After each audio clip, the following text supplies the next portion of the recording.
How's it going, everybody? Today is day 2 of my vlog of this mysterious breathing problem that we're all having or experiencing. Hopefully we can shed some light on what we're all going through. So today I'm going to share with you guys the symptoms that I had today, just to see if maybe some of you guys are experiencing some of the same symptoms, and maybe we can just get somebody out there to see it and help us with what we're going through. So I'll get right to it. So this morning around 10 a.m.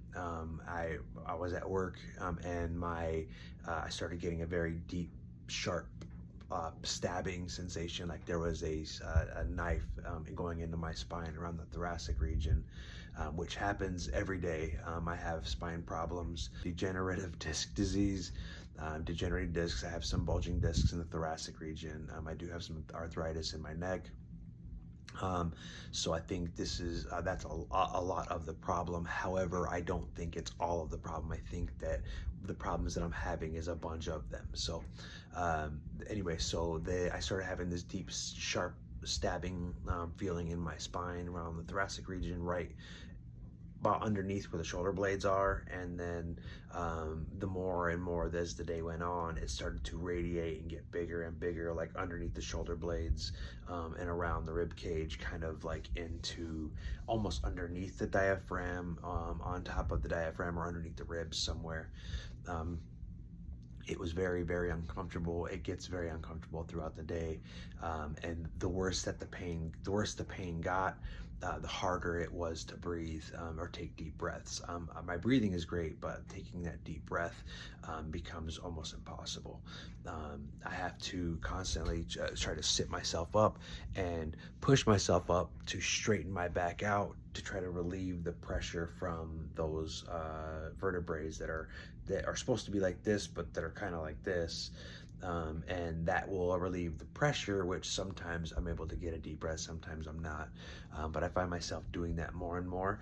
I find myself like constantly trying to like move my shoulder blades back and stretch my back and arch it to try to relieve some of that pressure, which helps with the pressure, sometimes help with the breathing, sometimes it doesn't. Throughout the day it got really, really bad, and then it started going up into here by about 3 o'clock, into my shoulders, up in here, all the way up here into my neck, and then all right here, and then the same thing happened, started going all the way up here into my neck right there, and then it kind of went throughout my head right there, and then I started feeling like different parts of my face kind of like start to like not jump or twitch, but like almost just kind of move. And it does this all the time, sometimes right here in my chin, and my forehead above my eyes, sometimes right inside of here.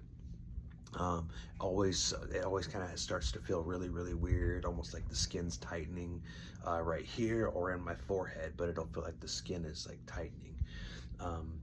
It's once it gets to that point, it becomes even harder to take deep breaths.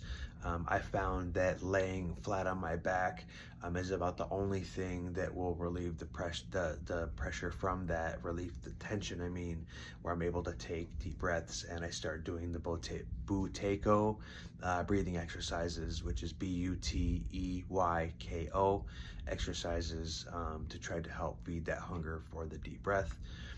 I did today, is day 2 of my face ice plunge. Yesterday it seemed to help almost instantly, where you fill a bowl up with ice water and you dunk your face in it and you try to submerge as much of your face as you can into the ice, and it's supposed to stimulate the vagus nerves in your face.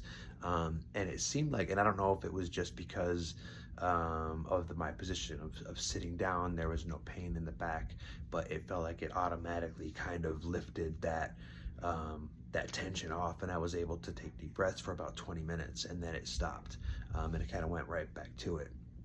The pain in my spine is ongoing. That never stops. It's just a matter of how bad it's going to hurt at that time. I found that sitting in my car, for some reason, sitting in the seat of my car is like the best place for me to sit. I can take sometimes deeper breaths in there sitting in my car than I can as sitting on a couch or laying on a bed. just as about as much as laying flat on my back.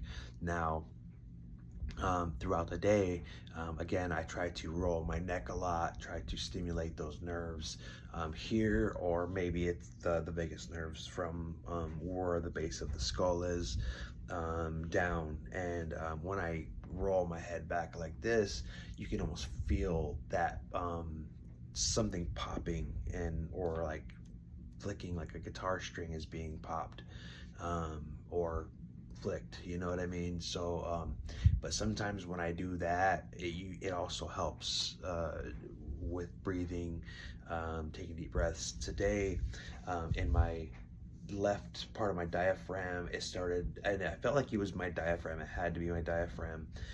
It started like twitching, like pulsating, and when it did that, it was like I got this very deep breath, it was very easy to breathe for the time that my diaphragm was doing that, moving or twitching or pulsing. And then it stopped, and it kind of went right back to it. But I've noticed that when my back starts to hurt really bad, it's when I sit down and relieve the pressure or tension from my spine that I start that started to happen. So I think what's happening to me is whatever's happening in my spine or my back is inflaming the muscles around where the vagus or phrenic nerves are, mainly probably the vagus. I'm leaning more towards the vagus nerve. And it starts to irritate those muscles around there and tighten around where those nerves are at, and causing like a chain reaction to what's happening to me. I've read multiple things about the vagus nerve and phrenic nerve. Again, the vagus nerve, as it goes everywhere, it has different nerves that branch off throughout the body, and that can cause different reactions. So out of all the symptoms that I've had today, the worst was the back pain, and it radiated all into my ribs, into my neck. I found today when I was at lunch, I leaned my head back like that, and I got dizzy really fast, which usually doesn't ever happen. I did that a couple of times to see if it was something that was going to happen again and again and again. It happened 2 out of 3 times, and then I ended up going back for my lunch break and working. And from there, it was just kind of miserable. Like throughout the day, it starts to hurt so bad that like my arms will start to shake. I bought a posture corrector, which is like straps that go around the shoulder, around the back, and you tighten them up, and it's supposed to like hold your shoulders back and help correct your posture, which seemed to help for a little bit, although around the neck area it started to get really irritated. So I took it off, and immediately as soon as I took it off, I could feel like the pressure kind of release. So I think that a lot of the problems are going to be in my neck and my back. Again, nerves. It has to be nerves.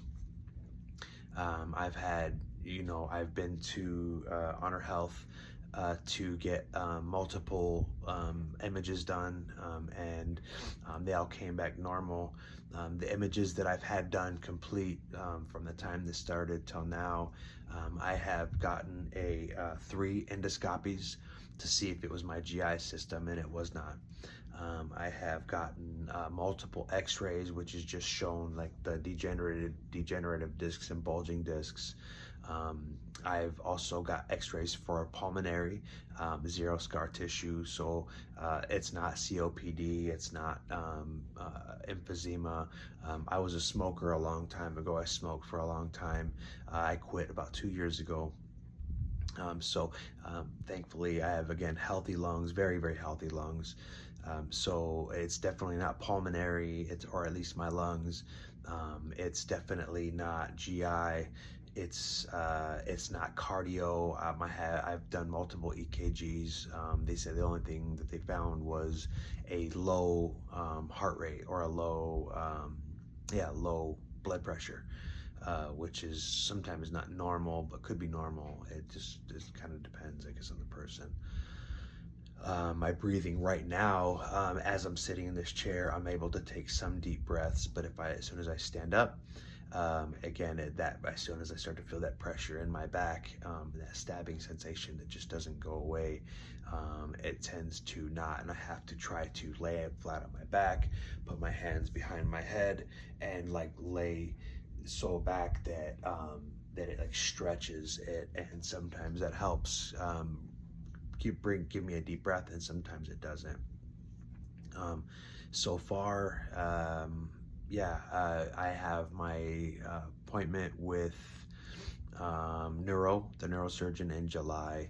I had a appointment with my spine specialist the other day, and they are waiting on an MRI of the neck. So we're going to try to see if we can find any of the narrowing of the nerves in the neck, which is, I think, where a lot of these problems are having. What I'm afraid of is that because of when I lay on my back, the pressure seems to go away. I'm afraid that like I'm gonna go in this MRI and they're not gonna see anything, because when I'm laying on my back, everything seems to be okay-ish, better than it is when I'm standing or sitting in a weird chair, or at work when I'm, constantly moving and walking and lifting and twisting my body around and doing things, so that's what worries me. So I'm going to keep you guys posted on everything that I go through, try to get you guys some kind of relief in the mind of what we're going through. Maybe some of you are going through something I'm going through, maybe some of you aren't. On the thread, the Mayo Clinic thread, the Mysterious Breathing Mayo Clinic thread, there's a lot of different things that people are going through. Some of them are like what I'm going through, some of them are not. So hopefully this helps. I will again try to keep you guys posted of my symptoms every day, the images, the different doctors that I'm seeing. I'm going to try to get them involved with this because of all the problems you guys are having. I think that these doctors could in fact make a lot of money helping people like us with these problems, because it's just not common enough for them to go, oh, like the cold, where you walk in and like, oh, it's a cold, or you have the flu, or just do this test, okay, it's COVID or whatever. They can't just swab your nose and find out what's going on with your back or with your nerves. Keep watching. Again, if you guys please could subscribe. The more subscribers we get, you can follow along with my story, make your own stories, your own videos. That would be even better, so that we can bring awareness to everybody that's going through this, as well as doctors who are trying to help us fix these problems. So please stay positive, stay powerful, stay strong. That's all we can do. I struggle with this every day. I'm still struggling with this. I also found, real quick before I forget, going to the gym, no matter how much you feel like you can't do it or you shouldn't do it or it's just too much, you should definitely go to the gym or do some kind of exercising, laying on your back, lots of breathing exercises in the meantime, while you wait to find out what's going on with you. If it's the nerves, if it's any of these nerves, exercise is very healthy for what you're going through. I remember laying in bed after I had gotten sepsis, and I was like terrified to move. Losing a bunch of weight and laying in bed trying to figure out what's going on, scared of my life, of figuring out what's going on. I found that afterwards, after my hiatal hernia surgery repair, I went back to the gym and do exercises. I walk on the treadmill. I do lots of movement with my arms, lots of back exercises to try to help strengthen the back. Very light weights. I don't, lift weight like I used to lift weight. But I'm just trying to keep those things healthy, keep those nerves healthy, maybe strengthen the muscles a little bit to try to help with my back. So exercise is very healthy. I have not done yoga, however I do yoga exercises in my room, The Buteyko, I think it's called, exercise is one of the most important ones. Also the vagus nerve reset with moving my head to the left and right, which is in my video before this one, and also the link to the videos are in the description to the video before this one. So definitely check those out because they definitely help. Eat healthy. If you're having trouble not eating, or if you can't eat certain foods, then definitely try to talk to the neurosurgeon about your problem, because if you're not able to eat certain foods and it is one of those nerves, the vagus nerve can cause gastroparesis. That doesn't mean you'll have it forever. That just means that they have to find out where in your body that nerve is pinched or messed up so that they can fix it. Again, try to stay positive, try to stay strong. Again, we're going to get through all this, man. We are going to get through this no matter what. There is definitely a light at the end of the tunnel. Thank you guys all for watching. Again, if you guys please could subscribe to this channel to raise awareness, show this to your doctors, show this to your family. You're not crazy. It's not in your head. The doctors are going to tell you, some of these doctors at ERs are going to look at you like you have no idea what you're talking about, because your blood work comes back good and your x-rays come back good and all the imaging comes back good, but you know in your mind that what you're experiencing is not normal. It's your body, so just keep at it, get second opinions, get third opinions, get fourth opinions, and hopefully this video will raise awareness for a lot of these doctors or specialists, that so they can better understand what we're going through. Eat healthy, try to find new exercises. If you guys have any input on anything that I'm going through, anything that might help or that anybody else could be going through, please drop a comment. Ask any question you like. I will answer as many questions as I can of what I'm going through. All you have to do is ask, and I'll tell you if that's something that I'm experiencing or not, and if there is something that I can do or have done to help better that symptom or situation. So thank you all again.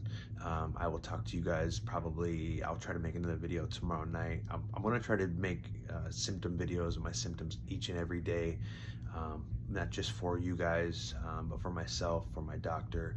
I found out that the vagus nerve can be extremely dangerous. So just in case, God forbid, anything were to happen, I can document everything that's happening, all the doctors that I'm seeing, as well as what's all the results that I'm getting from them. If I have to get a second opinion, what's going on with them. So yeah, thank you all for watching. I'll see you guys in the next video. Stay strong, stay powerful, and yeah, talk to you guys soon. Peace.